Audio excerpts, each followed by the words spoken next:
السلام علیکم۔ تندرست، خوشحال اور عقل مند بننا چاہتے ہو تو ان چیزوں پر لازمی عمل کریں۔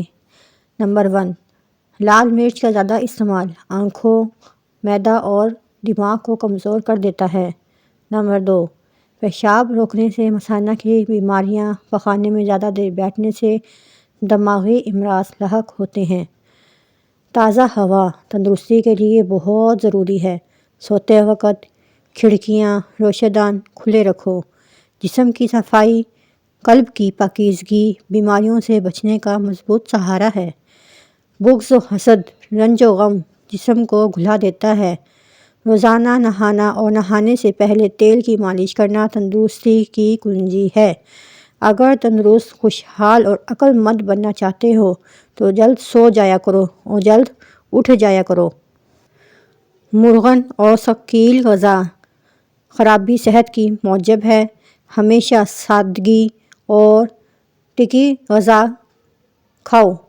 کبھی کبھی روزہ رکھنا یا فاقہ کرنا صحت کے لیے مفید ہے۔ دودھ دل و دماغ اور باہ کو طاقت دیتا ہے اور چنے میں کافی مقدار میں پروٹین ہوتا ہے جو پٹھوں کو مضبوط بنانے میں مدد کرتا ہے۔ گڑ اور چنے کو ایک ساتھ کھانے سے جسم کا میٹابولزم بڑھتا ہے اور موٹاپا کم کرنے میں مدد مل سکتی ہے۔ نمبر 3، گڑ اور چنے کی ملاوٹ سے دماغ تیز ہو جاتا ہے۔ اس میں وٹامن B6 ہوتا ہے جو میموری کو بڑھاتا ہے۔ نمبر 4، جن لوگوں کو دل سے متعلق مسئلہ ہو، گڑ اور چنے کا استعمال ان کے لیے بہت ہی فائدہ مند ہوتا ہے۔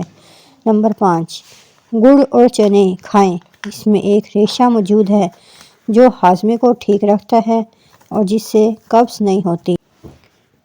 حکیم لقمان کے سونے سے پہلے والے ٹوٹکے۔ سونے سے پہلے کشمش کھایا کرو، بدن کو طاقت ملے گی۔ سونے سے پہلے بادام کھایا کرو، عقل کو طاقت ملے گی۔ سونے سے پہلے آڑو کھایا کرو، بینائی کو طاقت ملے گی۔ سونے سے پہلے اخروٹ کھایا کرو، دماغ کو طاقت ملے گی۔ سونے سے پہلے اخروٹ کھایا کرو، دماغ کو طاقت ملے گی۔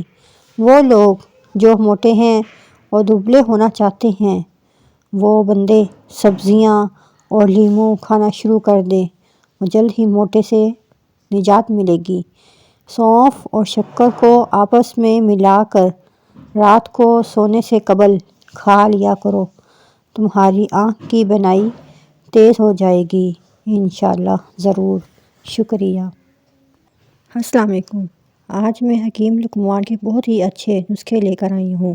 کھانسی روکنے کے لیے صبح، دوپہر، شام ملٹھی منہ میں رکھ کر چوسیں، کھانسی انشاءاللہ ختم ہو جائے گی۔ بادام کا حلوہ نزلہ، زکام اور سر درد کے لیے انتہائی مفید ہے۔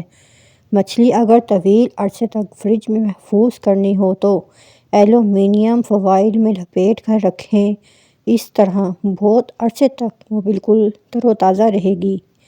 ہرے دھنیے کا پانی نکال کر سونگھنے سے چھینکوں کو کنٹرول کیا جا سکتا ہے۔ پالک پکاتے وقت ایک کھانے کا چمچ سرکہ ڈالنے سے پالک کا رنگ تر و تازہ رہتا ہے۔ چاول پکاتے وقت اس میں نمک اور سرکہ ضرور ڈالیں، اس سے چاول آپس میں جڑتے نہیں ہیں اور بہت ہی اچھے اور ذائقے دار چاول بنتے ہیں۔ اگر لیموں کا رس زیادہ نکالنا ہے تو لیموں کو اوون میں گرم کر لیں یا کچھ دیر کے گرم پانی میں رکھ دیں تو لیموں کا رس بہت زیادہ نکلے گا۔ السلام علیکم۔ آج میں حکیم لقمان کے بہت ہی اچھے خاص قسم کے ٹوٹکے لے کر آئی ہوں۔ آٹے میں کھیرے کا پانی ملانے سے روٹی نرم پکتی ہے۔ نمبر 2، رات کو لہسن کھا کر سویا کرو، صبح آنکھ جلدی کھلے گی۔ کام ختم ہونے پر گاجر کھا لیا کرو، جسم میں جان آ جائے گی۔ نمبر 4، روز ایک بال اکھاڑنے سے بال لمبے ہوں گے۔ کالا نمک سر پر لگانے سے بال مضبوط ہوں گے۔ سونے سے پہلے لیموں چاٹ لو، نیند بہت اچھی آئے گی۔ نہاتے وقت سیب کھاؤ، ڈپریشن کم ہو جائے گا۔ شہد کو سرکہ میں گھول کر کلی کریں تانبے سال تک گرنے کا نام نہیں لیں گے۔ روٹی نرم اور پھولی ہوئی کھایا کرو۔ کمر کی چربی اور پیٹ کی چربی کبھی نہیں بڑھے گی۔ چہرے پر اگر زیادہ خشکی رہتی ہے تو دہی میں 2 دانے چنے پیس کر روز لگائیں، چہرے کی خشکی ختم ہو جائے گی۔ اگر میری ویڈیو اچھی لگی ہو تو پلیز لائک کریں، سبسکرائب کریں اور آگے شیئر بھی کریں۔ شکریہ۔